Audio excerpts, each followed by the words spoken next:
Easy, MG, Scotia, Claro, Santo Tomás y Líder presentan Chilevisión Noticias. Muy buenas noches, bienvenidas, bienvenidos a esta edición de Chilevisión Noticias junto a CNN Chile. Vamos a revisar las informaciones más relevantes de esta jornada. Formalizados pero en libertad, quedaron 2 de los motociclistas implicados en el ataque a una familia en Puente Alto. El conflicto se habría originado luego de un altercado verbal entre los conductores. Comiendo raíces y tomando agua de un riachuelo sobrevivió una joven enfermera que estuvo 6 días desaparecida en la cordillera en el sector de Peulla en Puerto Varas. Había salido de excursión cuando perdió el rumbo y cayó a una quebrada. El candidato de Apruebo Dignidad, Gabriel Boric, presentó su programa de gobierno en medio de polémica, luego de que el secretario general de Revolución Democrática, Sebastián de Polo, señalara que un gobierno de su sector traería inestabilidad. Desde hoy se hacen efectivos los cambios en el Plan Frontera Protegida y al pase de movilidad, que es obligatorio para todos los mayores de 12 años y será necesario para viajes nacionales superiores a los 200 kilómetros. También rigen las modificaciones al Plan Frontera Protegida. Una víctima fatal fue el saldo de un accidente en Pudahuel, en el sector de Teniente Cruz. Un automóvil cayó desde una pasarela de 6 metros hacia la ruta 68. Durante la madrugada y la mañana se registraron varias colisiones. Y esta noche en Chilevisión Noticias revelaremos audios inéditos y detalles desconocidos sobre la tragedia aérea del Hércules C-130 que cayó al mar en ruta a la Antártica. Eso y más después de una pausa. Especial Pinturas y Pisos de Easy. Y desde hoy llámanos Scotia. Están presentando Chilevisión Noticias. Aprovecha, lo quiero ya de Líder. Y Santo Tomás, adscritos a gratuidad 2022. Están presentando Chilevisión Noticias. Estamos de vuelta en Chilevisión Noticias. Con diagnóstico reservado permanece internada la niña de apenas 9 años que la noche del domingo fue alcanzada por una bala perdida frente a la puerta de su casa. Carabineros busca a los responsables del tiroteo. Una pequeña de 9 años permanece en estado grave al interior del hospital Carlos Van Buren, luego de ser alcanzada la noche del domingo por una bala perdida frente a su casa. Ella tendría un auto similar, muy parecido a una persona que vive cercana a su domicilio, que es un delincuente habitual, inserto en este mundo del tráfico de droga. Lo tenemos nosotros identificado tanto por su nombre como por el alias. Y él era el objeto de este ataque, según la información preliminar que tenemos. No hay seguridad. Yo vivo abajo y ayer pasaron tirando como 8 balazos, tiraron fuera de mi casa. Entonces dígame usted, ¿dónde está la seguridad? Para la gente, ¿dónde está? Para los niños. Ella tiene 11 años y yo no la dejo salir a la calle. La menor junto a su hermana y su madre llegaron en su vehículo hasta la vivienda, en el sector de La Copa, en Playa Ancha, parte alta de Valparaíso. En cosa de segundos comenzó un tiroteo de 2 grupos en el pasaje Crisol. Uno de los proyectiles llegó hasta el automóvil impactando por la espalda a la pequeña. Lamentablemente tenemos este hecho que personas inocentes y una menor inocente fue víctima, ¿cierto?, de la delincuencia, víctima de las peleas de bandas de narcotráfico, hay que decirlo con todas sus letras, que operan acá en el sector de Playa Ancha. La mujer, en su propio vehículo, trasladó a la pequeña hasta el consultorio y luego fue derivada al hospital Carlos Van Buren, donde se mantiene con diagnóstico reservado. Son los propios vecinos quienes aseguran que esta clase de hechos de violencia son comunes en el lugar. Bueno, la seguridad acá en los cerros es bien poca, así que si pasó eso, no sé, puede pasar cualquier cosa en todos los cerros. Está recién nacida la niña, 9 años, está toda su juventud ahí. Malo lo que hacen, hay que eliminar a esas personas. Por ahora, las diligencias del personal policial apuntan a dar con la identidad de los responsables de los disparos, en especial del autor del que mantiene a la pequeña de 9 años grave en el hospital porteño. A esta hora, 5 de los 7 candidatos presidenciales están participando en el debate organizado por la Universidad de Chile. Educación, cultura, ciencia, sustentabilidad son algunos de los temas del encuentro. Ignacia Jiménez está siguiendo lo que ocurre allí en la Universidad de Chile. Ignacia, ¿cómo estás? Buenas noches. Hola Daniel, ¿cómo estás? Buenas noches. Tú decías 5 de los 7 candidatos, donde el gran ausente es José Antonio Kast. Incluso varios candidatos han lamentado la ausencia del candidato del Partido Republicano porque dicen era un tema que querían conversar con él. El tema, por ejemplo, de educación, donde todos han coincidido que el lucro en la educación no puede ser algo que se mantenga, más allá que algunos discrepen en que debe existir un sistema público de educación o uno donde también existan entidades privadas como existe actualmente en nuestro país. Han tocado varios temas, el tema de la educación, un bloque ya finalizado, después el tema de las artes y las culturas, donde se vio una polémica entre Jasna Proboste y Gabriel Boric por aumentar el presupuesto de las culturas. Se dice hoy día que el Ministerio de las Culturas tiene que llegar a aumentar su presupuesto hasta un 1% del presupuesto nacional. Jasna Proboste considera que para eso se tiene que triplicar ese presupuesto y Gabriel Boric dice que se tiene que duplicar. Ahí entraron en una polémica, incluso mientras estaban el resto de los candidatos exponiendo sus puntos, respondiendo a las preguntas, conversaban detrás de cámara ambos candidatos sobre esta diferencia del presupuesto para las culturas. Queda el último bloque de lo que es este encuentro para hablar sobre ciencia, sobre innovación, un tema que no ha sido muy abordado en el resto de los encuentros entre los candidatos presidenciales, y por lo mismo es que consideran también es uno de los puntos importantes para poder marcar ahí sus puntos. Incluso Sebastián Sichel en la llegada a este debate decía que es un tema donde se puede hablar también de medio ambiente, pensando en el contexto actual, donde existe una COP en curso y donde el tema de tecnología y de ciencia muchas veces también va ligado con la situación medioambiental de nuestro planeta, no solo de nuestro país, y también hay un punto importante a debatir. Queda este último bloque, este último punto de discusión, de respuesta de los distintos candidatos. Ya después viene un minuto de cierre y se da por finalizado este encuentro realizado por la Universidad de Chile. Muchísimas gracias, Ignacia. Seguimos entonces atentos a lo que está ocurriendo allí en la Universidad de Chile. Recordemos que queda todavía un debate televisado que va a organizar Anatel el lunes antes de las elecciones presidenciales, que ya están en su recta final. Quedan solamente 3 semanas de campaña antes de los comicios. De hecho, son los últimos días estos en los cuales se pueden publicar encuestas que van a estar prohibidas en su restricción en los 15 días previos a la primera vuelta de estas elecciones de presidente de la República, senadores, diputados y cores. Por el cambio. Los canales de televisión han transmitido la... Estamos de vuelta en Chilevisión Noticias con una historia increíble, pero afortunadamente de final feliz. Una enfermera que llevaba 6 días desaparecida en medio de la cordillera fue rescatada desde una quebrada. No tenía preparación ni provisiones, pero logró sobrevivir a 1.200 metros de altura comiendo raíces y tomando agua luego de sufrir un accidente.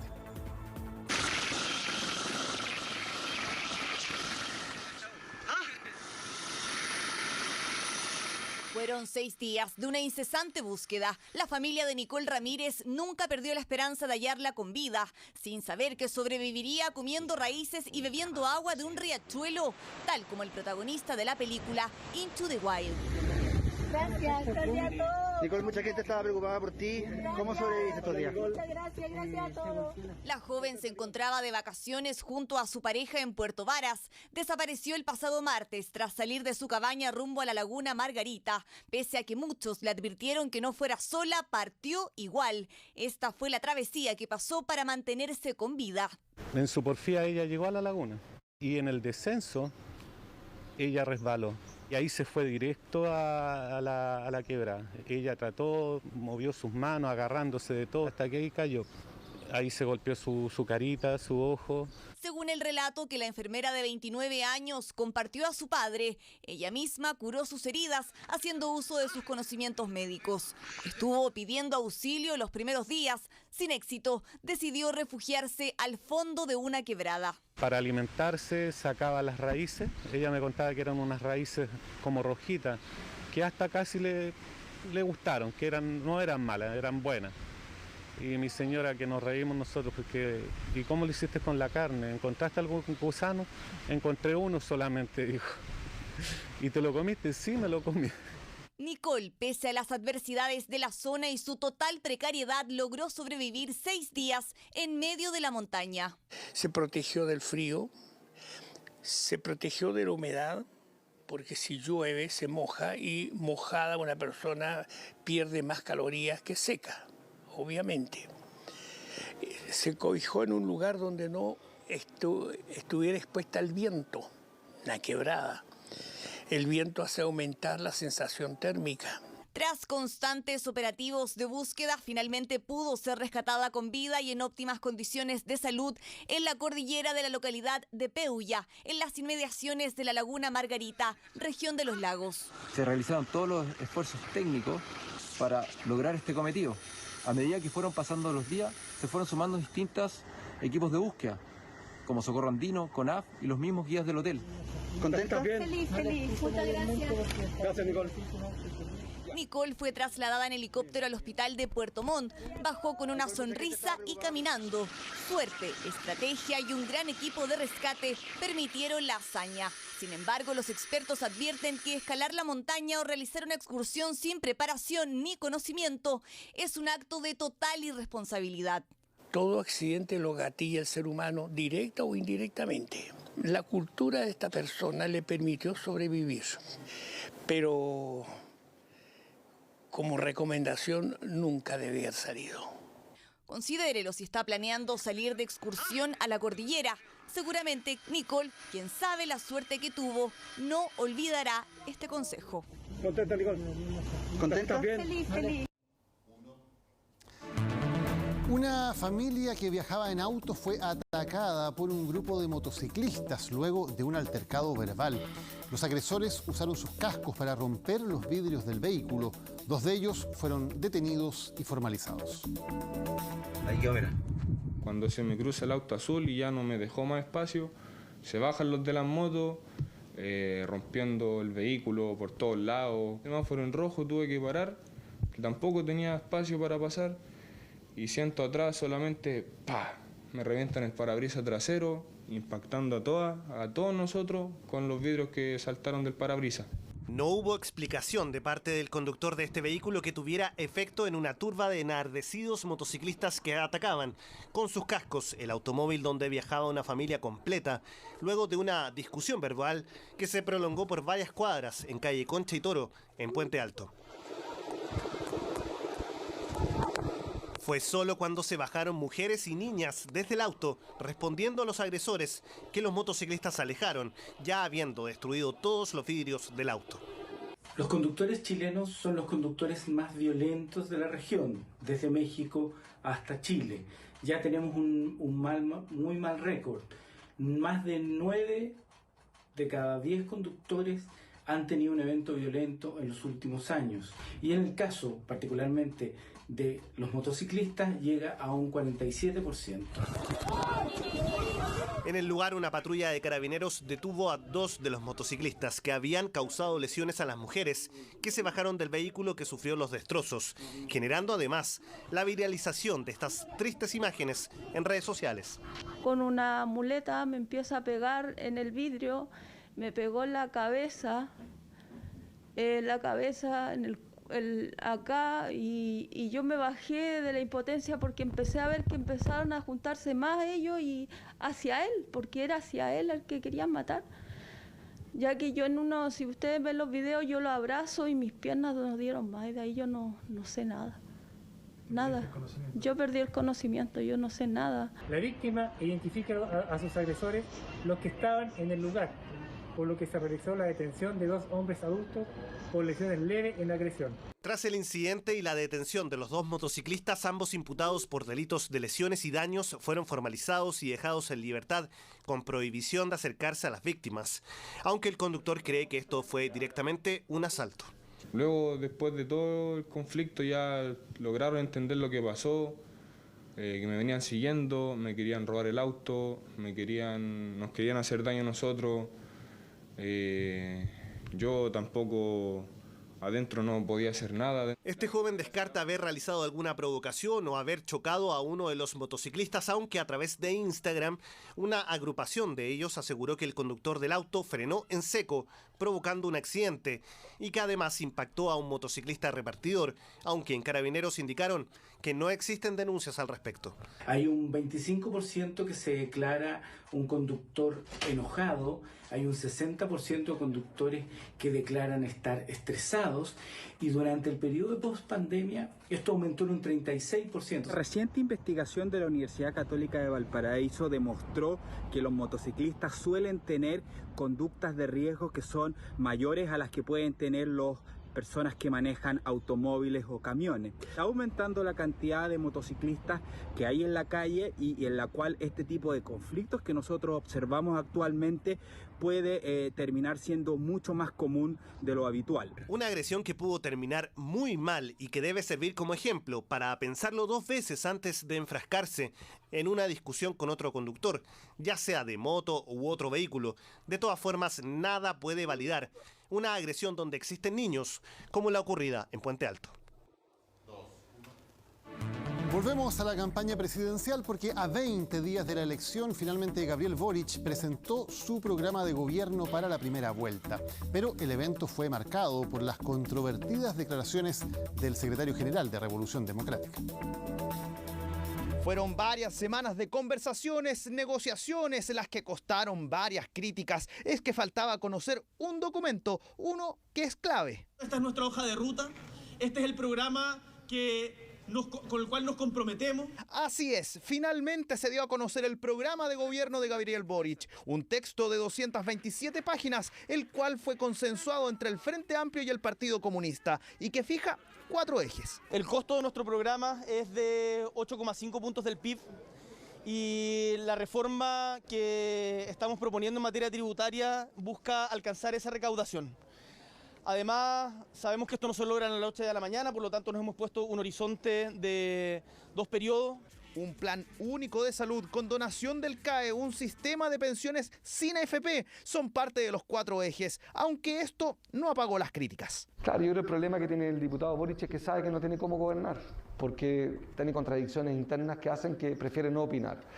Yo voy a ser medio severo, pero creo que no sirve de nada subirse a los árboles para esconderse de miedo a enfrentar a Kast. Tenemos que tener un poco más de vergüenza en el sistema político de que las ideas y los programas deberían ser conocidos por todos los ciudadanos el día que uno se inscribe como candidato y no cuando está terminando la campaña presidencial. Chile necesita certezas y propuestas factibles y en este caso se observan medidas de recaudación irreal, lo que a nuestro juicio lo hace inviable. Fotos y más fotos, pero la felicidad se empañó por esto. Vamos a meterle inestabilidad al país porque vamos a hacer transformaciones importantes. El autor de la frase, Sebastián de Polo, secretario general de Revolución Democrática, prendió un incendio que intentaron apagar rápidamente.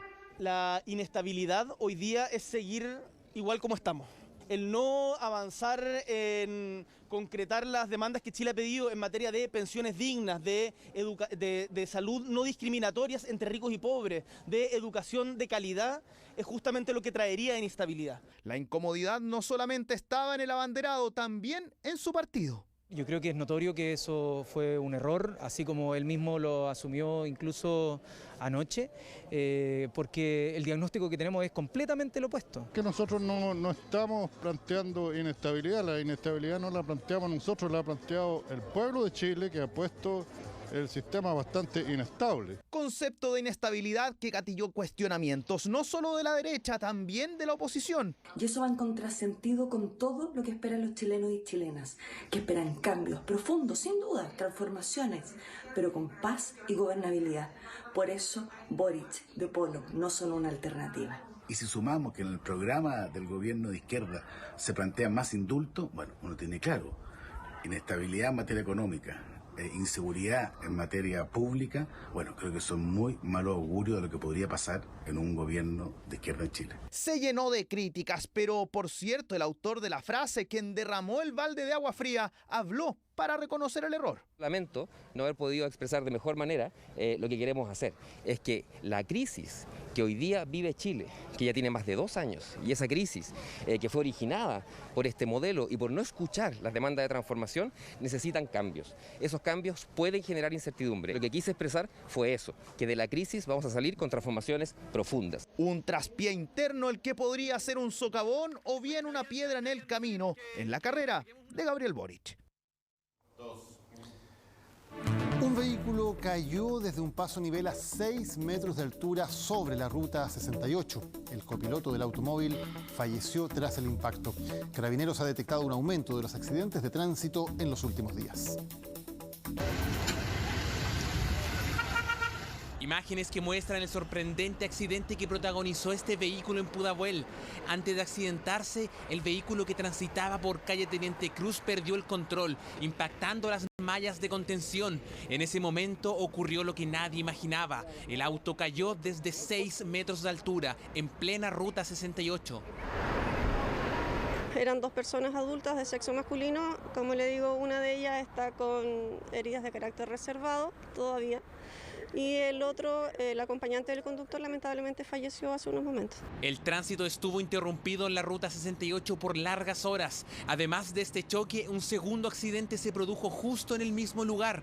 Uno de sus protagonistas fue este hombre quien iba a bordo de su vehículo junto a sus 2 hijos menores. Habían más autos. Aquí se formó una fila, no sé, de 3 o 4 autos. Las personas estaban bajando de allá arriba. Sí, y ahí yo preferí detenerme, bajar la velocidad, pero tampoco me pude pasar a la pista del lado, y ahí fue que nos alcanzó el otro vehículo. Producto de que los conductores también, al ir mirando el accidente que estaba por el otro lado, colisionaron, pero con resultados menores, digamos, no hay lesionados de gravedad. Este accidente no fue el único que ocurrió durante la noche del domingo. 8 personas heridas dejó otra colisión en Maipú. Según información policial, el vehículo de mayor tamaño viajaba por la pista exclusiva para buses. Trató de integrarse a la vía de vehículos particulares realizando una maniobra en dirección contraria al tránsito, lo que provocó el accidente. Uno más en las cifras recientes que apuntan al alza. Los accidentes de tránsito después del confinamiento han aumentado. Eso sí que las consecuencias de esto han bajado. Esto porque según Carabineros con toque de queda los accidentes fatales de tránsito eran más recurrentes. Solo durante este fin de semana largo se registraron 647 accidentes de tránsito, dejando 488 lesionados y 19 personas fallecidas. Hacemos un llamado a tener una conducta de autocuidado y de responsabilidad al momento de conducir y también en el contexto del desconfinamiento a programar los viajes y a siempre respetar los límites de velocidad. Graves accidentes de tránsito nuevamente durante un fin de semana largo, incluyendo este donde un vehículo cayó desde altura hacia una carretera de alta velocidad y en donde murió un copiloto. Hoy comienza el mes de noviembre y con ello también empiezan a regir los cambios en el plan contra la pandemia. El documento C-19 ya no va a ser necesario para viajes interregionales. El pase de movilidad es desde hoy obligatorio para los mayores de 12 años y también habrá más flexibilidad para las cuarentenas de quienes lleguen desde el extranjero. Iba a ir hace un mes atrás, no pude porque él necesitaba el permiso extraordinario y no pude salir. Ahora que está liberado, ya tengo todos los papeles, el pase de movilidad, pasaporte sanitario, todo lo que es necesario para salir del país. Como Flavia, han sido muchas las familias que teniendo hijos menores de 6 años debieron postergar sus viajes porque no contaban con los requisitos necesarios para salir del país. Pero esto cambió a partir de este 1 de noviembre, ya que comenzaron a regir nuevas normas para movilizarse tanto dentro del país como fuera, modificaciones que fueron bien recibidas por la ciudadanía. Todo lo que es el trámite para viajar ahora es más sencillo que antes. Ahora que está liberado, yo encuentro que fue la mejor decisión. Súper bien porque igual demasiado encierro, bueno, y no todo es vacaciones, a veces igual tenemos que hacer trámites, trabajo, etcétera. Yo viajo por un tema médico. Nuevas medidas que también permitirán que extranjeros puedan visitar nuestro país sin necesidad de realizar una cuarentena tan extensa como antes. De todas formas, y como la situación sanitaria lo requiere, la recomendación sigue siendo mantener los cuidados. Ir liberando las medidas es entendible después de más de 1 año y medio, pero tenemos que seguir reforzando los cuidados personales, el uso de mascarilla, la ventilación, que es fundamental y es más fácil en esta época, y el lavado de manos.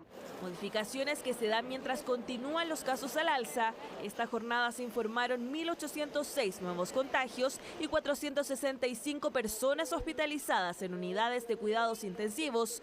Y pese a lo que dicen algunos expertos, desde el Ministerio de Salud descartaron que estemos en una nueva ola de contagios.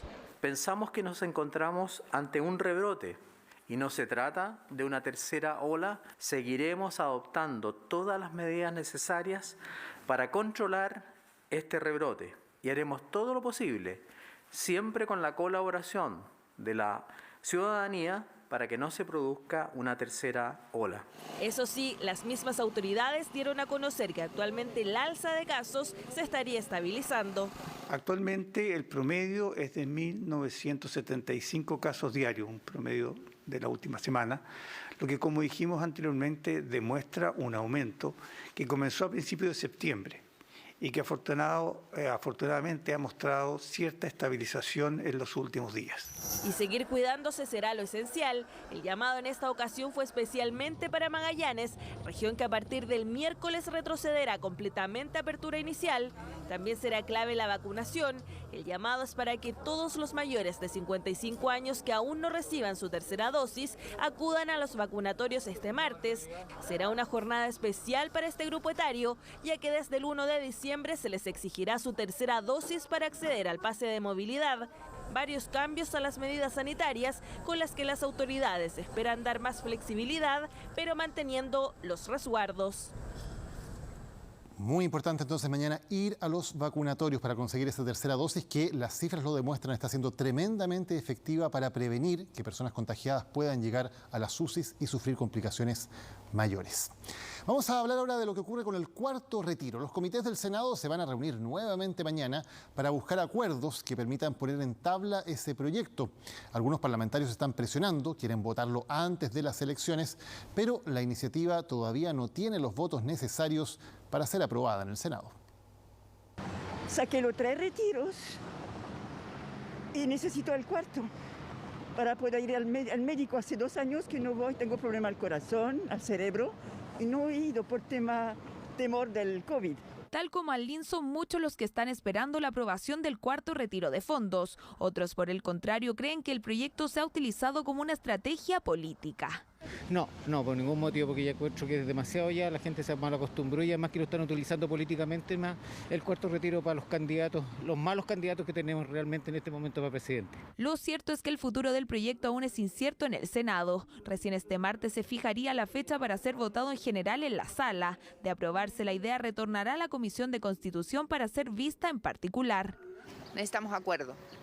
Vamos a tratar de construirlo, yo creo que es importante que se construya y poder resolver la incógnita que existe si hay o no ánimo de aprobar la idea de legislar con obviamente los perfeccionamientos que este proyecto necesita. Los acuerdos de los que habla la presidenta del Senado se necesitarán no solo para legislar, sino que también para aprobar el proyecto. Hasta ahora no están los 26 votos que requiere la Cámara Alta. Nosotros creemos que debido a este nuevo cambio de fecha, que los votos no están. Aquí tenemos que decir que hay una mirada bastante transversal respecto a que el proyecto no es un buen proyecto, el que llega a la Cámara de Diputados. Los que hoy día persisten por no querer transparentar su posición, es decir, no querer aprobar este cuarto retiro, están de suyo oponiéndose efectivamente a que terminemos también con la AFP. Desde el oficialismo emplazaron a la oposición por no lograr poner el proyecto en la tabla para esta semana, apelando a su mayoría en el Congreso.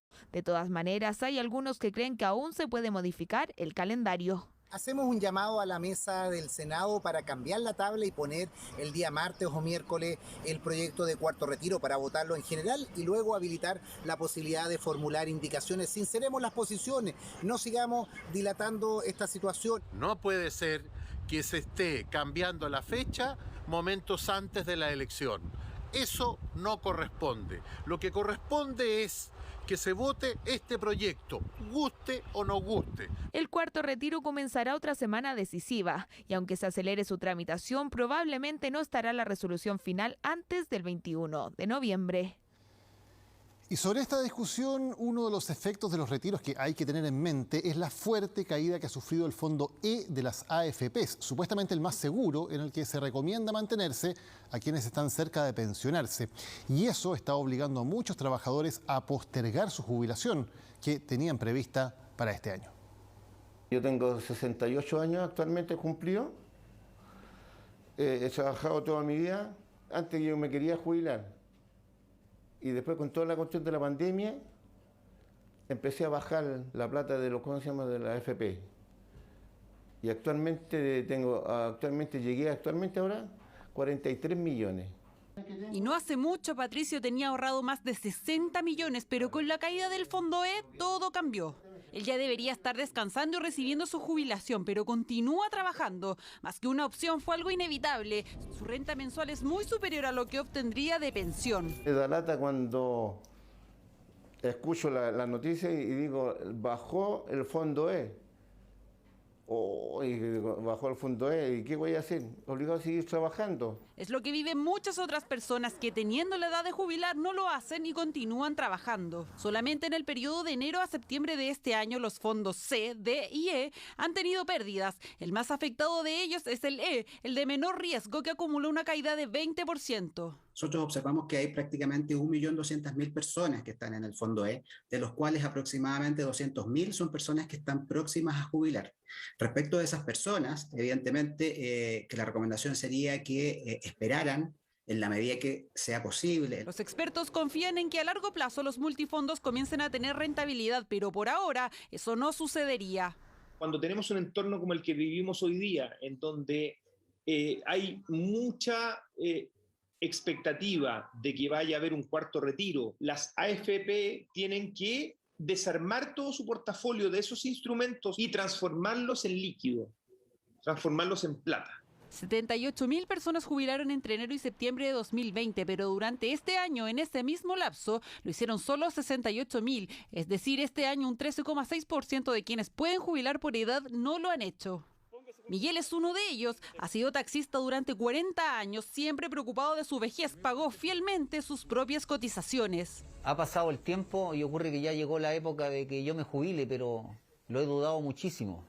Conversando con mi familia y con mi señora, y hemos determinado de que nos conviene esperar un poco porque la incertidumbre es muy grande. Antes del estallido social y de la pandemia, Miguel había calculado que recibiría 500.000 pesos mensuales de pensión, monto que sería menor con la caída del Fondo E. Él continuará trabajando, postergando su descanso hasta que llegue un mejor momento para hacerlo. El narcotráfico es un fenómeno que ya no solo afecta a las grandes ciudades, incluso sectores rurales están comenzando a sentir la llegada de bandas criminales provenientes de Santiago. Los vecinos aseguran que su vida cotidiana está cambiando para mal.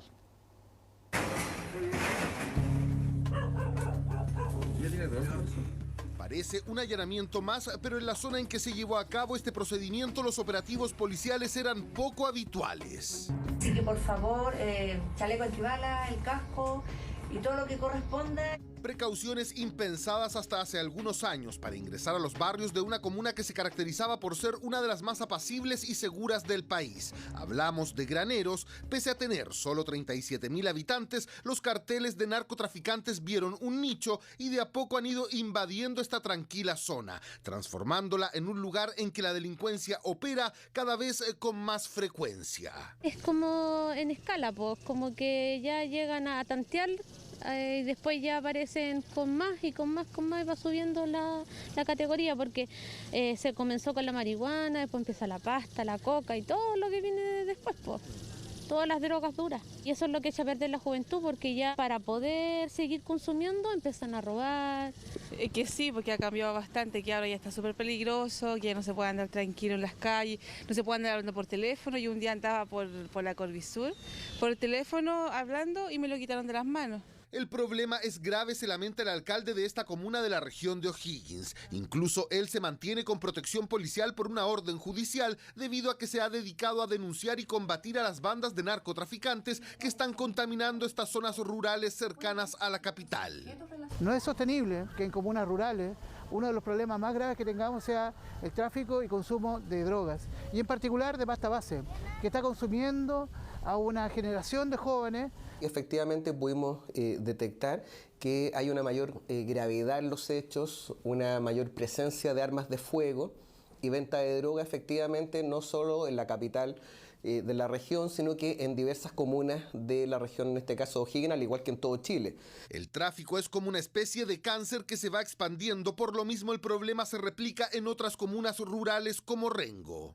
Estas bandas se empiezan a instalar en zonas populares de nuestra comuna, adquiriendo casas ya que luego van transformando en verdaderos fuertes. Como Rengo, desde el punto de vista territorial, somos una zona urbana que ha crecido muchísimo, pero tenemos alrededor de 60 localidades rurales y esto se da para todos lados. Entonces, obviamente que siempre nos faltan los policías. Además de la falta de dotación policial, otro de los principales problemas con que se han topado las autoridades de estas comunas rurales es el temor que los habitantes de estos tranquilos pueblos tienen a la hora de denunciar a estas bandas, ya que, como dice el viejo adagio, pueblo chico, infierno grande. Donde hay un estado de permisividad y que de alguna manera declara que esto es como parte de la normalidad, sí, el temor se apodera de las personas, es natural. Se han asentado traficantes que residían anteriormente en la región metropolitana, han encontrado un nicho de venta de droga acá. Frente a este escenario, las alarmas se encendieron entre las autoridades judiciales, policiales y políticas de la región de O'Higgins, que además advierten que no cuentan con los recursos necesarios para atacar y contener a los narcotraficantes. En Graneros, por ejemplo, hay un carabinero cada 1.600 habitantes. La policía no se ve, policía. Aquí no se ve nunca ven. O sea, es una realidad latente el tema del microtráfico en la comuna. En el último tiempo se ha aumentado. Da cierta incomodidad salir con la familia a pasear en las tardes, una cosa que antes era bastante común y más normal en la comuna. O sea, en la noche ya no hay la tranquilidad que había antes. Este tipo de fenómenos en el que bandas de narcos invaden sectores rurales, transformándolos en zonas peligrosas, ya se ha vivido en otras comunas cercanas a la zona urbana de la región metropolitana. Por eso las autoridades resolvieron atacar de raíz el problema, creando los llamados operativos barriales, que atacan patrimonialmente a bandas de narcotraficantes mediante allanamientos masivos y la confiscación de los bienes, el dinero y la droga que estas organizaciones criminales manejan en la zona. Este modelo trabaja en atacar patrimonialmente a estas estructuras criminales, que es una de las formas en las cuales podemos desarticularlas definitivamente. El año pasado a la fecha teníamos incautado, en cuanto a avalúo, 9.000 millones de pesos y en la actualidad llevamos más de 61.000 millones de pesos. Para combatir el narcotráfico de manera potente, las autoridades incluso solicitaron apoyo de efectivos policiales provenientes de otras zonas del país. Las cifras de detenidos y la confiscación de bienes a estas bandas criminales hasta ahora avalan la labor realizada en la región de O'Higgins en esta guerra contra el narcotráfico en zonas rurales. Y esto nos ha permitido realizar 35 intervenciones barriales, es decir, allanamientos masivos. Hemos logrado la detención de 207 imputados en lo que va del año. Esto se refiere a 250 ingresos a domicilio, logrando sacar cerca de 300 kilos de droga. Además, la incautación de más de 131 millones de pesos en dinero en efectivo, además de la incautación de 48 armas de fuego. Hace unos días atrás hicieron un allanamiento a toda esa gente en varias poblaciones. Y que es bueno, por supuesto que es bueno, porque para la tranquilidad y la seguridad de la gente. Por eso el llamado es a denunciar. Solo así las autoridades pueden tener una visión de lo que está ocurriendo y generar por ende políticas públicas para atacar el problema. En este caso, la invasión que están llevando a cabo las bandas de narcotraficantes de las zonas rurales de nuestro país. Si usted usa gas licuado en su casa, sin duda se habrá dado cuenta de que el precio ha sufrido fuertes alzas en los últimos meses. Es un fenómeno que genera cada vez más cuestionamientos entre los consumidores, especialmente después de un contundente estudio de la Fiscalía Nacional Económica. Este recomienda que se prohíba a las 3 empresas más grandes del sector participar en la distribución del combustible. Según la Fiscalía Nacional Económica, cada año los consumidores nacionales pagan en total, de manera agregada, 181 millones de dólares en exceso por el gas licuado. Adrián llega a la distribuidora de gas El Mexicano, ubicada en la intersección de Carmen con Placer. Viene por el cilindro de 15 kilos, lo necesita para su emprendimiento. Por estos días vende pan de Pascua casero, una pyme que surgió de la necesidad. En la pandemia sus ingresos se redujeron a cero, no le quedó otra que reinventarse.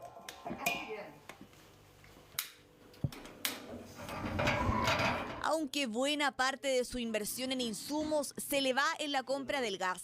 Asegura cada semana más caro. En la búsqueda de la conveniencia, Adrián ha optado por ir directamente a comprarlo a la bodega y así ahorrarse unos pesos. Nos ha afectado bastante, porque al principio costaba alrededor de 17.000 pesos. Y hoy tú lo puedes ver que nosotros lo venimos a comprar acá porque acá sale un poco más económico de lo que te lo llevan a la casa. Entonces igual tienes que venir a buscarlo para poder ahorrarte un poco, pero más que eso no. Russell es la otra cara de la moneda, emprendedor de la venta de gas y quien tuvo la idea de habilitar la bodega de mercadería como un punto de venta para atraer clientes. Se considera un segundo afectado en el alza de los precios porque, apenado cuenta, el público lo señala a él como responsable del aumento de los precios del gas licuado. Yo sufrí no sé si puedo decirle talla o agresión, hace un par de días cuando fui a comprar el desayuno, el pan, públicamente con más de 10 o 12 personas, una persona me dijo, sinvergüenza, baja el gas. Rus trabaja en este rubro hace 20 años y asegura, esta es la peor crisis para los repartidores minoristas. Explica que todo comenzó en el estallido social, luego vino la pandemia. En general la economía se ha reactivado. ¿Sucedió así para ustedes? No, lamentablemente para nosotros no se reactivó. Hablo nosotros los distribuidores pequeños, los distribuidores minoristas, los que nos encargamos de llevarle el gas a la señora a su casa, ya que empezamos a experimentar un alza muy considerable semana a semana por los cambios de precio del gas. Coincide Julia. Comenzó con el negocio de la venta de gas hace 25 años. Su local está ubicado en la calle Perpetua Freire, comuna de La Florida.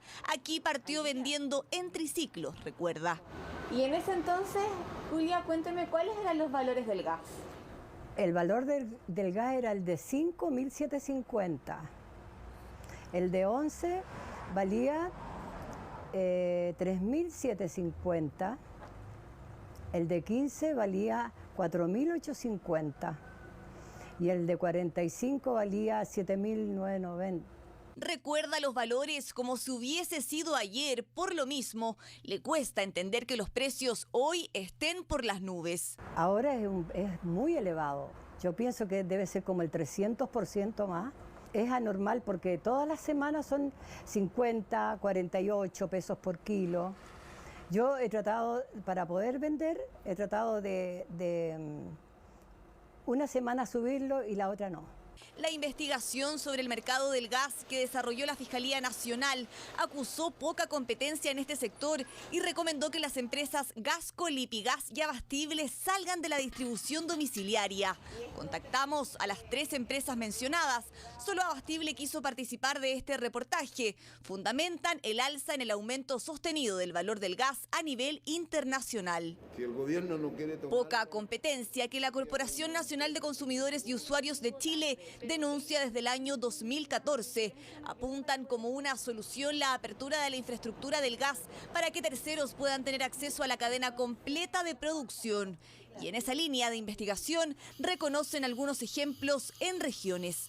En Talca y en Iquique existe un cuarto operador, una cuarta empresa que envasa y vende y distribuye con una marca propia, pero solamente localmente en Talca.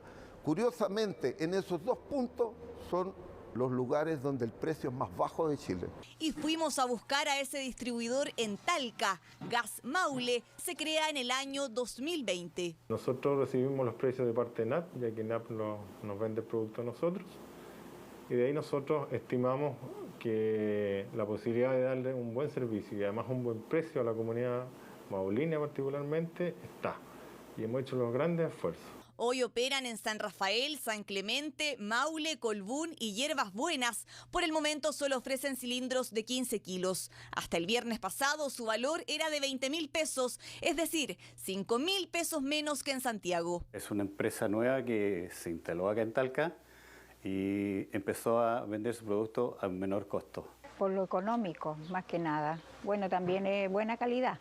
Más al sur, en Chiloé, los precios del gas vuelven a ser motivo de decepción y molestia. En la isla, el gas de 5 kilos está a 13.450 pesos, el de 11 a 26.650, el de 15 a 33.850 y el de 45 a 96.650 pesos. Es un crimen para la ciudadanía de Ancú y de Chiloé en realidad, porque los precios estaban variando entre 98, 100.000 pesos, un balón de 45. Los precios mejor ni les digo de caro y que están para trabajar.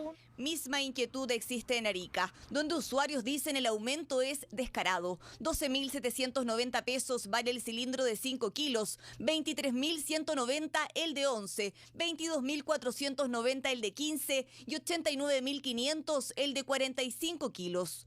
De un momento a otro un incremento por lo menos de 5.000 pesos en estos bidones chicos. Está 12.790 y esto lo comprábamos a 7.000 pesos nosotros.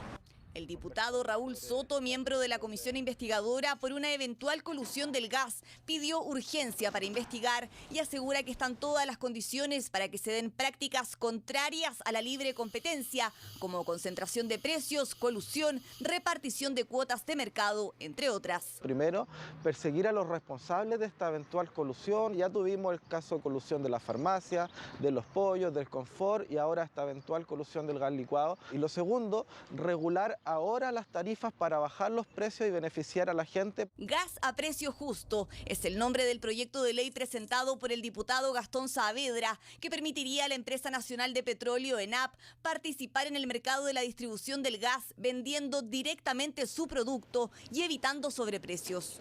En la refinería se entrega a 556 pesos y quien lo distribuye lo está entregando a 1.800 pesos. Por tanto, este abuso, producto de la concentración y de la escasa regulación que tiene el Estado respecto de este mercado, permite este abuso. Un tema que mantiene expectantes a las familias chilenas, sobre todo a las más vulnerables. Hoy por hoy haciendo un esfuerzo importante para reunir lo que el mercado les pide por un servicio elemental, pero que cada día duele más en el bolsillo de los chilenos. Claro, porque son 181 millones de dólares cada año que paga adicionalmente los consumidores chilenos, algo que requiere sin duda tomar medidas urgentes por parte de las autoridades. Vamos a otra noticia. 52 familias reclaman por el retraso en la entrega de sus nuevas viviendas. Compraron en verde entre 2019 y 2020, pero esas viviendas que debieran haber sido entregadas a principios de año, todavía en noviembre, no cuentan con la recepción municipal. Estas son las casas, estamos acá en Huechuraba, en la avenida La Hacienda con avenida El Carmen. Son alrededor de 52 casas. 52 casas de 2 pisos con patio, tienen 130 metros cuadrados, instalaciones de primer nivel que motivaron a todos ellos a embarcarse en este proyecto, pero han tenido que esperar mucho. Estas casas debieron entregarse a principio de este año, pero eso claramente no ocurrió. Nosotros compramos esta propiedad a 7.300 UF en septiembre del 2019, en donde se decía de que nos iban a hacer, desde que iba a entrar a recepción municipal estas casas en octubre de 2020, cosa que no ocurrió y esto entró finalmente en mayo de 2021. 7 meses de retraso. Desde ese entonces aún no se aprueba la recepción municipal. Los propietarios denuncian que la constructora no les da una estimación de entrega y la municipalidad tampoco les da respuestas que ellos necesitan. Un problema no menor porque casi todos ellos compraron sus viviendas en 2020, cuando las tasas de los créditos hipotecarios eran muy distintas a las actuales. Nosotros firmamos un interés del 1,8. Con el 1,8 a nosotros estaríamos pagando un dividendo cerca de 900 y algo. Ahora, actualmente, la semana pasada cuando me habló la ejecutiva me dijo que esa cuota ya sobrepasa el 1.200.000, 1.250.000. Eso porque el banco les respeta la tasa pactada solo por 60 días, pero en estos casos ese plazo ya venció. Y así todos ellos están viviendo en la incertidumbre por no saber cuánto van a pagar finalmente. Y no solo eso. El banco te dice, ¿sabes qué? No te voy a dar el crédito a 25 o a 30, te lo voy a dar a 20. Y cuando baja a 20 años, la renta que te piden es superior. Entonces, hoy día podría haber alguna familia de esta que a pesar de haber firmado la promesa de compraventa, haber pagado el pie, el banco no te dé el crédito. Pero si alguno de ellos tuviese que desistir de la compra de la casa, hay una cláusula de la inmobiliaria que les cobra un 25% de multa, o sea, prácticamente el pie de lo que pusieron para meterse en el proyecto. Uno puede entender que se demoren, pero no puede ser 7 meses y tomando las condiciones económicas que está el país, donde las tasas de interés están subiendo en forma acelerada, por lo tanto hay un daño patrimonial ahí importante. Dimos una entrevista a la inmobiliaria en reiteradas ocasiones, pero nunca hubo una respuesta, mientras que la municipalidad de Huachuraba optó por no referirse al problema de estos vecinos. Probablemente no se estén cumpliendo con todas las condiciones previas estipuladas. Estas tienen que ver con las alturas de edificación, los distanciamientos con los vecinos, la línea de edificación. O podrían ser muchas otras. El arquitecto señala que el trámite de la recepción final generalmente es rápido, siempre y cuando esté todo bien ejecutado. Los propietarios, a su vez, apuntan a la municipalidad. Y nosotros hoy día estamos rogando, por favor, denos una fecha, denos un mes. ¿Qué mes va a ser? ¿Vamos a pasar Navidad? ¿Vamos a tener la ilusión de pasar Navidad en la casa nueva o no? Además reclaman que a una de las casas les robaron las calderas porque no hay seguridad, temen que se tomen el terreno. Durante este tiempo varios tuvieron que entregar las casas donde vivían, algunos se tuvieron que ir donde familiares, otros arrendar algo a corto plazo. No sabíamos qué hacer. Al final tuvimos que arrendar una bodega para poner todas nuestras cosas y estamos en una casa de Airbnb, o sea, pagamos el doble. Mientras la inmobiliaria y municipalidad no entregan respuestas, los futuros propietarios solo se ven perjudicados económicamente, después de haber comprado en verde porque supuestamente era más conveniente. Desde Conadecus recomiendan que interpongan una demanda colectiva, sobre todo porque la inmobiliaria no ha manifestado interés en compensar a los denunciantes por los meses de retrasos de sus casas. Vamos ahora a Brasil, donde 9 bomberos fallecieron tras el colapso de una caverna. El grupo estaba en un entrenamiento cuando el techo de la cueva natural cedió y los dejó atrapados. 75 bomberos y rescatistas, más la ayuda de 2 helicópteros, trabajaron arduamente durante este domingo, todo para lograr encontrar y rescatar a decenas de bomberos que quedaron atrapados tras el derrumbe de una cueva en donde entrenaban. El lugar del accidente fue la gruta Dos Bocas de la ciudad de Altinápolis, en Brasil, donde un grupo de 28 bomberos civiles realizaban un entrenamiento. Estas son imágenes de los momentos previos al ingreso del grupo de bomberos a la gruta derrumbada. Se internaban en ella para un entrenamiento práctico de rescate en áreas peligrosas. Nunca lo imaginaron, pero en medio de ese trabajo, la caverna ubicada en un lugar de difícil acceso cedió, provocando la tragedia. Llegamos a la caverna como a las 6:40, luego comenzamos a entrenar. Nosotros paramos para descansar. Ya estaba dormido cuando colapsó. Estaba descansando, estaba en un sueño y pareciera como si hubiera estado buceando. Se me estaba terminando la respiración. Ahí un amigo me tiró y me desperté. Son 2 de los 5 sobrevivientes que quedaron heridos tras el derrumbe, mientras que otros 9 bomberos no corrieron la misma suerte, fallecieron en el lugar.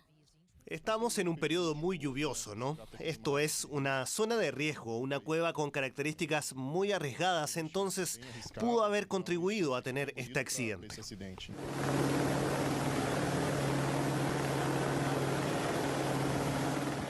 Condiciones geográficas y del clima que podrían haber influido en este fatal accidente. Desde el Cuerpo de Bomberos de Brasil ya anunciaron una investigación para determinar las causas de esta emergencia que se llevó la vida de 9 rescatistas.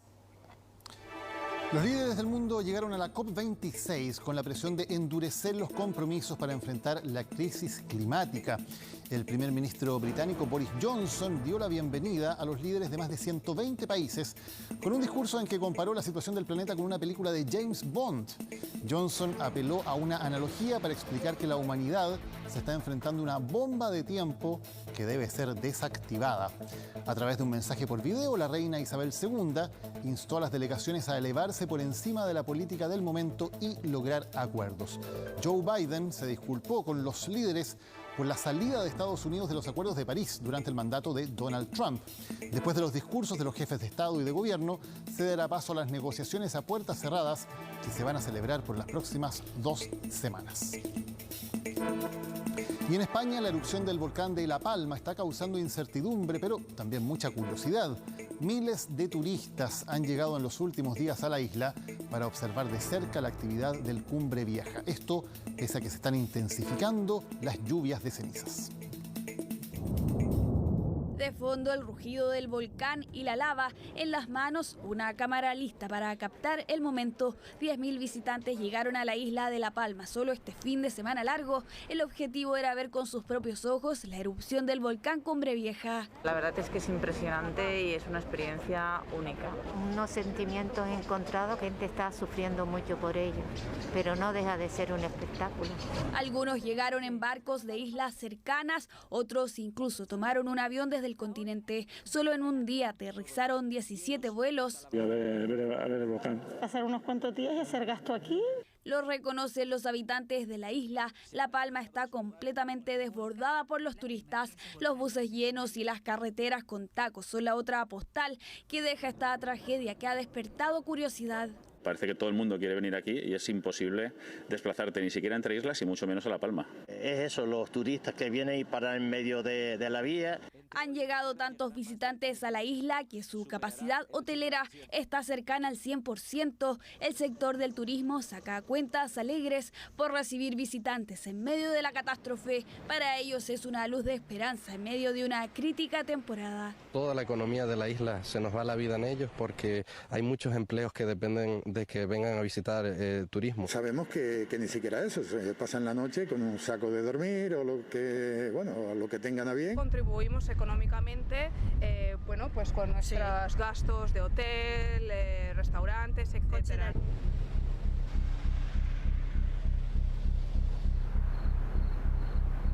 Si en un comienzo fue la lava y la roca incandescente lo que levantó las alertas de los habitantes de La Palma, ahora la preocupación es la ceniza que ya ha sepultado casas completas. Nos da mucha tristeza, ¿verdad? Porque cuánta gente ha perdido sus casas, sus cultivos y todo, ¿verdad?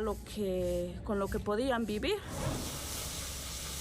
Como pueden, intentan limpiar los techos que podrían colapsar por el peso del manto de ceniza y que es por estos días el mayor problema para los habitantes, pero que los turistas están dispuestos a lidiar con tal de ver en primera persona postales como estas. Después de la pausa, Aldo Chapacá se nos contará del caótico fin del torneo. Quedan 4 fechas por jugar y Colo-Colo solo tiene 2 puntos de ventaja sobre Católica. Además, revelaremos audios inéditos y detalles desconocidos de la tragedia aérea del Hércules C-130 que cayó al mar en ruta a la Antártica. Eso y más después de una pausa. Descubre el New MG ZX en mgmotor.cl. Y en Claro, tenemos gigas libres para siempre. Gracias, Aldo. Buenas noches. Y vamos a nuestro reportaje. La FACH no ha podido determinar las causas del accidente del Hércules que se estrelló rumbo a la Antártica con 38 personas a bordo, pero la Fiscalía maneja varias hipótesis.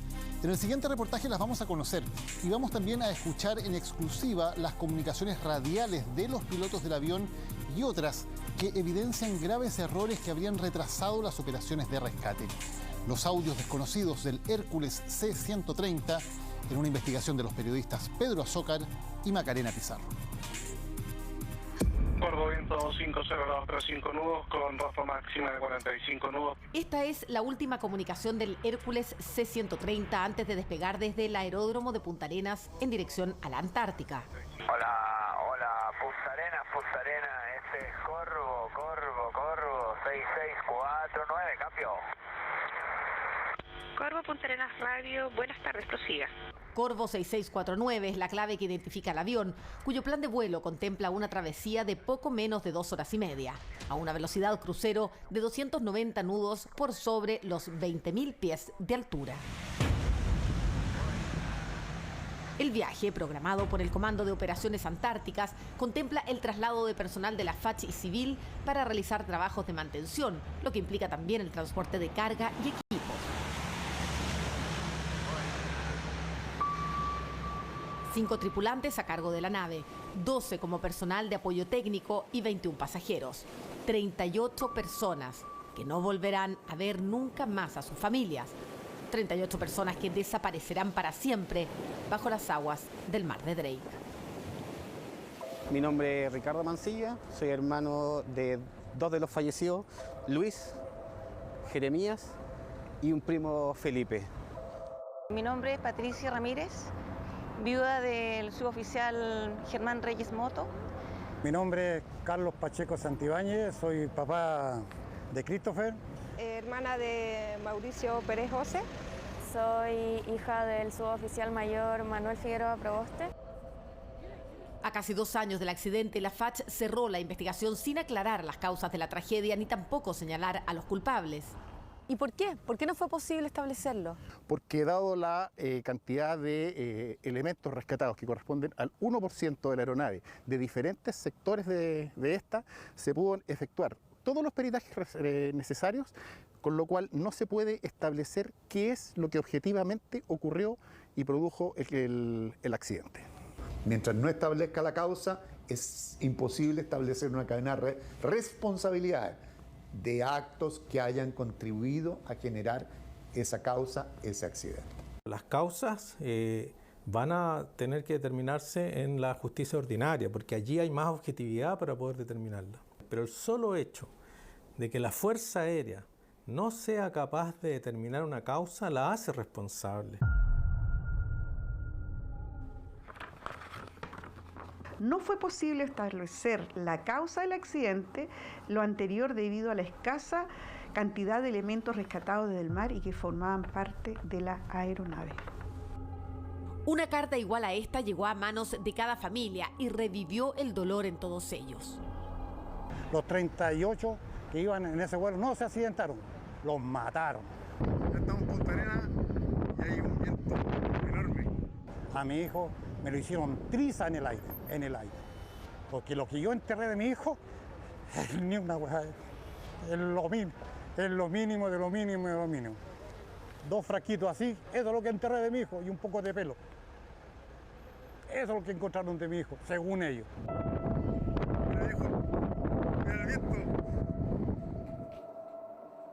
Soy la madre del comandante de la aeronave del Hércules C-130-990, que se destruyó cuando iba a la Antártica el 9 de diciembre del 2019. Alicia Quiñones trabajó en la FACH por 26 años y no oculta su rabia. Me da vergüenza que la Fuerza Aérea mienta descaradamente de esa forma. Sí hay responsables, y los responsables son el alto mando que había en ese entonces. Son 38 las personas que se fueron. Hay 38 familias destruidas y no hay sanciones, no hay culpables, no saben lo que pasa. Y para eso se demoró la Fuerza Aérea casi 2 años en dar una respuesta. Es muy doloroso. Una respuesta que contrasta con una serie de antecedentes que figuran en la investigación del Ministerio Público. El avión al despegar presentaba fallas. La del enfriador de aceite del motor número 3 era una de ellas. Testigos reportan que al aterrizar en Punta Arenas, esa hélice venía embanderada. No es que lo cortó, porque es muy distinto cortar el motor que embanderarlo. Lo embanderó porque él necesitaba que el motor no siguiera girando nada más, porque ya el aceite se le había sobrecalentado. A esto alude el audio que el cabo Leandro Torti envió a su madre, antecedente que sembró las primeras dudas sobre el estado del avión. Pasa que llegué con un problema del avión, así que no pudimos despegar. Lo malo que no tengo repuesto, así que voy a pedirlo a Santiago. Sin repuesto, regularon el sistema de manera manual, lo que les permitía volar. Pero había otro desperfecto en los sensores de combustible en los tanques 1 y 4. Y ahí surge otra arista en la investigación penal. En el vuelo no iba el técnico instrumentista capacitado para resolver ese problema. Alguien tomó esa decisión y lo sacó de la lista y dijo, no va este técnico. Y asumió de que la otra persona que iba tenía las capacidades para reemplazarlo y aparentemente no era así.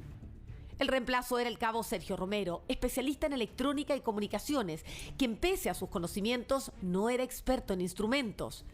¿Estaba el cabo primero Sergio Romero en su función de instrumentista con las calificaciones necesarias para cumplir esa función? Conforme a lo que está acreditado en la investigación sumaria administrativa, eso es efectivo. Para mí el Sergio hizo todo lo posible, todo lo humanamente posible que está en sus manos para poder salvar la situación y no volar, y le dieron la orden que volara igual. Esto concuerda con lo declarado ante el Ministerio Público por el cabo primero Cristian Gamboa, instrumentista que en Santiago recibió un llamado de Romero desde Punta Arenas, quien le pedía orientación respecto a la falla. Le indiqué que revisara unos plugs de conexiones eléctricas del sistema ubicados bajo el flap, los cuales eran desconocidos en su ubicación para Sergio, ya que él nunca había trabajado en el sistema de indicación de combustible. Le informó, sabes que tengo este problema, este otro problema, ¿cómo lo reparo? Y Gamboa le dijo, mira, con esto simplemente no se puede volar. A través de una videollamada, Romero le pide a Gamboa que le indique cómo ubicar los conectores en la zona de las alas. Se encontraba sobre una escalera enfocando el sector ya señalado con una pantalla de celular. Cuando él iba a comenzar a trabajar le dicen que deje todo hasta ahí. Él me hace presente en ese momento que no va a poder seguir trabajando en la falla porque no dispone del tiempo suficiente. Pobre hijo nuestro trató de hacer lo que pudo hacer dentro de sus conocimientos y no lo dejaron. Porque si lo dejan media hora más, lo repara. Y podían haber volado. Pero no sucedió. ¿Quién es ese que le dijo, oye, déjalo hasta ahí nomás y vamos? ¿De quién recibió la orden? La aeronave, al momento de iniciar su operación, estaba en condiciones operacionales de acuerdo a lo que obra en la investigación. La FACH argumenta que al menos un indicador fue reparado en base a un mensaje de WhatsApp enviado por el comandante del avión, pero esto no concuerda con lo declarado en la causa penal por el cabo Cristian Gamboa, que asegura otra cosa. Terminada la videollamada, continuamos conversando por audios de WhatsApp, en donde yo le indico que tener una falla de indicación de combustible en 2 indicadores es una condición insegura, que el manual dice claramente que no se puede operar cuando hay más de un indicador de combustible con problemas. Y el peligro estaría en que esta falla no solo impide conocer la cantidad de combustible. En su declaración judicial, el instrumentista ve como posible causa del accidente una mala manipulación de estos plugs, que pudo haber llevado a una combinación entre electricidad, cablería y combustible que lleve a que el avión explote. Pero está la declaración del instrumentista Gamboa y él establece que una mala manipulación de los plugs de contacto puede generar un arco eléctrico que podría haber derivado... Eventualmente sí, eventualmente sí. Esa es una posibilidad. Eventualmente sí, pero no sabemos si eso pasó. Eso es una hipótesis. Si aquí el único inconveniente es que usted, una vez que ya está volando, y como usted empieza a disminuir el combustible, dentro del ala se empieza a producir una acumulación de gases. Y efectivamente, en alguna parte del manual dice que podría existir el riesgo de que se produzca un arco eléctrico dentro del estanque y que pueda producir una explosión. ¿Por qué entonces el avión despegó si el plan original contemplaba salir al día siguiente? ¿Quién tomó la decisión y autorizó la misión? Si el avión había aterrizado con un problema y aterrizó con un motor embanderado, después se encuentra con que tiene un problema de indicaciones de combustible erróneo en ambas alas, el comandante de la misión debió haber ido a la oficina del comandante de la brigada y haberle expuesto lo que él tenía. Tengo esta discrepancia, esta otra discrepancia, pero él no se va a ir al avión y va a despegar. Lo tiene que autorizar y le tiene que dar el visto bueno el mando correspondiente de más arriba. El mando era el general Eduardo Mosqueira, comandante de la 4ª Brigada Aérea, quien habría figurado como pasajero en el mismo vuelo a la Antártica. Pero él decidió no ir y se bajó del mismo 1 hora antes del vuelo. Y este señor ordenó a la tripulación ir cuando el vuelo estaba programado para el martes 10. Con bastante anterioridad al desarrollo de este vuelo, el general Mosqueira tuvo que atender y programar otras actividades que surgieron en su área jurisdiccional. Consecuentemente, y dada la misma planificación que estaba referida, esa inspección se trasladó con posterioridad. ¿No fue a última hora entonces que decidió no volar? No, fue con bastante anticipación. Punta Arenas, radar, Corvo. Buenas tardes. Corvo, Punta Arenas, buenas tardes. Contacto radar, Hacienda Bloque niveles 150-250. A minutos del despegue, el control aéreo solicita las coordenadas en ruta. 4 puntos geográficos camino a la Antártica, en los cuales el Hércules C-130, bajo el código Corvo, debe reportarse. Según su plan de vuelo, estima cruzar el punto Horno a las 17 horas con 46 minutos, el punto Drake a las 18:21, el punto Krill a las 18:50 para llegar a destino pasadas las 19 horas. La siguiente comunicación es con el Centro de Control de Área de la DGAC a las 17 horas con 44 minutos, cuando estaba casi encima de la primera coordenada de control. Pasamos 2 millas por el norte. Corvo recibido. Omita reporte de Norno, notifique Drake. Llamaremos posición Drake, omitimos Horno. El Corvo, gracias. La próxima notificación será en Drake a las 18 horas con 21 minutos. Pero antes de llegar a ese punto, Corvo llama y pide el informe del tiempo de la base Teniente March. Son las 6 de la tarde con 8 minutos. Punta Arenas Radio, Corvo. Corvo, Punta Arenas, prosiga. Son las últimas condiciones de March. March reporta viento 090 grados, 20 nudos, visibilidad superior a 10 kilómetros, escasa nubosidad 900 pies. Condiciones copiadas. Muchas gracias. Corvo. Recibido, notifique Drake. Llamaré Drake. Esa será la última comunicación del vuelo. A las 18 horas con 13 minutos, el avión desaparecerá en el mar con 38 personas a bordo. Yo lo único que quería es que los encontraran, que apresuraran todo lo que era la búsqueda. No nos ayudaron como debían de habernos ayudado a rescatar el máximo de cosas para saber qué fue lo que pasó. No puedo entender que un avión tan grande de la Fuerza Aérea tenga una destrucción total y que la misma Fuerza Aérea no sepa qué le pasó a su avión. Muchos de los familiares viajaron a Punta Arenas, mantenían viva la esperanza de un rescate, de encontrar con vida a tripulantes y pasajeros. Y lo único que uno pedía en ese momento era que hicieran todo lo que se tenía que hacer para encontrarlo lo más pronto posible, porque yo sabía que mi marido se hubiese caído al mar, se hubiese estado aterrizado en un cerro o en cualquier lado, él iba a luchar hasta el último momento. Pero lo que ellos desconocían era que las alertas y los protocolos de rescate se habían activado en forma tardía. En exclusiva conoceremos las comunicaciones entre el Centro de Control de la DGAC y el Centro de Operaciones Aéreas, el COA de la FAT. Corvo, Punta Arenas. Corvo, Punta Arenas, 6649. El avión debió notificar su posición en el punto Drake. Como no lo hizo la operadora de aeronáutica, lo llama insistentemente, tras lo cual contacta al COA de la FAT en Punta Arenas. ¿Prosigue centro? Hola, COA. ¿Sabes que Corvo lo estuve llamando para una notificación de Drake? ¿No me notificó? ¿No tienes forma de comunicarte con él para decirle que continúe con las notificaciones? ¿Le vamos a enviar un mensaje por TACPLAS?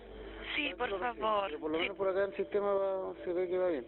Ya, vale. pero que para nosotros también nos sabe por la importancia y todo Le lo vamos a avisar que trate de contactar. Sí, que llame a March. Sé que sí. Claro. Sí. Yo creo que a lo mejor ya está con March porque está bastante cerca. Son las 18 horas con 52 minutos. El avión se estrelló hace casi 40 minutos, pero el funcionario de la FAT dice que está cerca de la base March, su punto de destino. Centro, prosiga. Coa, Dígame. ¿qué pasó con Corvo? Estamos tratando de comunicarnos. Tírele la oreja de mi parte. Sí, no hay problema. Sí, no ha tratado... No, sí, de hecho March la ha llamado millones de veces desde que tenía que notificar la posición CRIM. Sí. Ha llamado mucho, el tránsito todavía no se comunica con la dependencia de March y tampoco notificó punto de notificación obligatoria con este centro. Entonces, en estricto rigor, usted sabe que corresponden medidas de notificación y todo eso, y que no se hace porque confiamos en la data que tienen ustedes, pero no creo que sea el medio adecuado. Por protocolo, las alertas ya debieron ser activadas, pero la información inexacta de la FAT retrasa el proceso. Adelante. Coa, ¿te comunicó con Corvo? Como le digo, no hemos podido comunicarnos con ellos y la última presentación de nuestro sistema... Eso me importa saber. ¿Cuándo y dónde? Cuando fue el minuto 14 de la hora pasada. ¿Usted me dice que esa es la última presentación que tuvo del tránsito? Sí, en el sistema TACPLAS. Pero yo lo llamé bastante después y me dijo que lo había visto sin problema. Sí, seguramente fue mi colega, pero ahora lo estoy chequeando yo, que fue a cenar. Y esa fue la última posición. Debo ser el último minuto que tenemos del sistema nuestro. Yo me quedé con la información que me dio su colega al minuto que yo lo llamé y que ese vuelo estaba normal.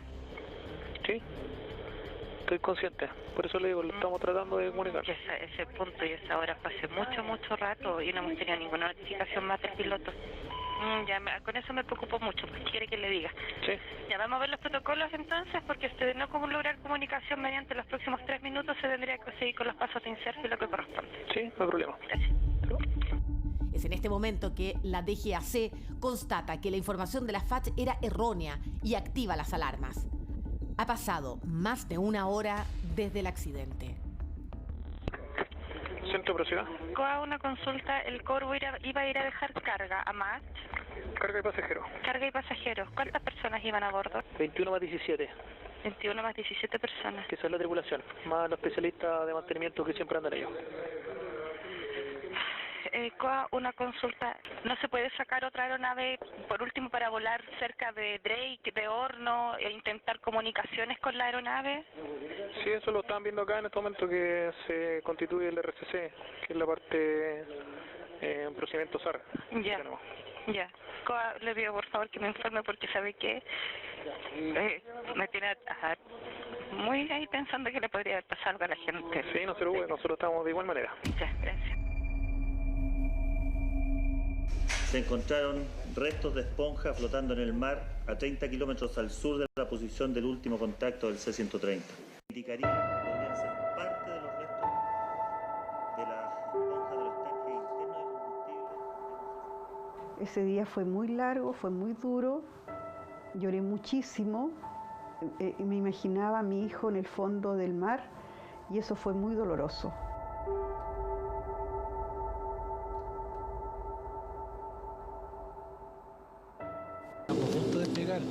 Recién llamé a la mamá para despedirme de todos ustedes, porque tú estabas durmiendo, ¿ya? Por eso te voy a dejar este videito para que sepas que también te estás mejor de ti. Mi cabeza iba a explotar porque yo lo único que pensé era ¿cómo le voy a decir yo a mis hijos? ¿Qué explicación le doy yo a ellos? ¿Cómo les explico? Y no era capaz de contestarle las llamadas a mi hija porque ella sentía que algo le había pasado al papá. Y ahí donde uno hubiese esperado que ellos hubiesen estado ahí. Pero yo sabía que uno como mamá tenía que tener las herramientas necesarias para poder decírselo y no generar un trauma posterior en ellos. Espero que de la manera que se lo dije haya sido significativo y simbólico para ellos. Traté de hacer lo mejor posible.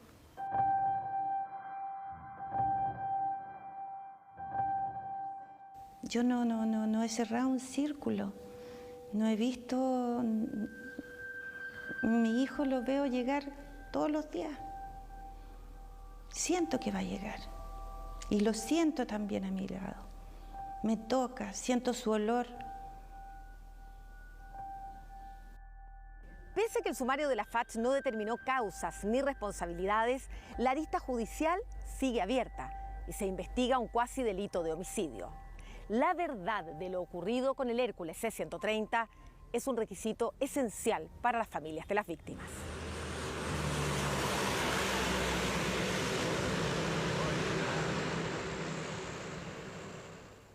Nuevos antecedentes los que hemos dado a conocer en este reportaje que generan más dudas acerca de la investigación de la FACH, que se cierra sin responsables y sin causas del accidente.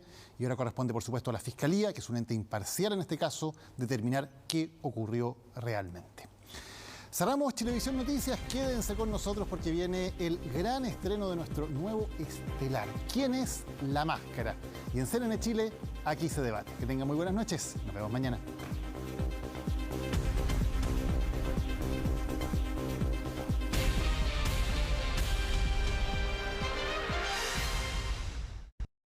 Easy, MG, Scotia, Claro, Santo Tomás y Líder presentaron Chilevisión Noticias.